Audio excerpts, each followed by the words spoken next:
ഇത് നമുക്ക് ഇടുക്കി ജില്ലയിൽ കമ്പളികണ്ടത്തു നിന്നും 2.5 കിലോമീറ്റർ ദൂരത്തിൽ കിടക്കുന്ന ബ്രൂസ്ലി മൗണ്ട് എന്ന് പറയുന്ന ടൂറിസം മേഖലയിൽ കിടക്കുന്ന 60 സെന്റ് സ്ഥലമാണ്. ഇതിൽ പട്ടയമുള്ളത് 35 സെന്റ് മാത്രമേ ഉള്ളൂ. അതിൽ ചെറിയൊരു ഷീറ്റ് മഞ്ഞക്കുന്ന വീട്. പിന്നെ കോൺക്രീറ്റ് റോഡ് ഫ്രണ്ടേജ് ഉണ്ട്. ടൂറിസം മേഖലയാണ്. വ്യൂ പോയിന്റ് ഒക്കെ നല്ല അടിപൊളി വ്യൂ പോയിന്റ് ഉള്ള സ്ഥലമാണ്.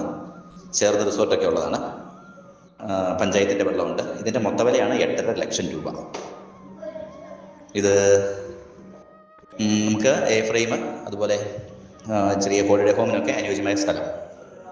ഇടുക്കി ജില്ലയിൽ കമ്പളികണ്ടത്ത് നിന്ന് 2.5 കിലോമീറ്റർ ദൂരത്തിൽ കിടക്കുന്ന ബ്രൂസ്ലി മൗണ്ട് എന്ന് പറയുന്ന സ്ഥലത്ത് കിടക്കുന്നു.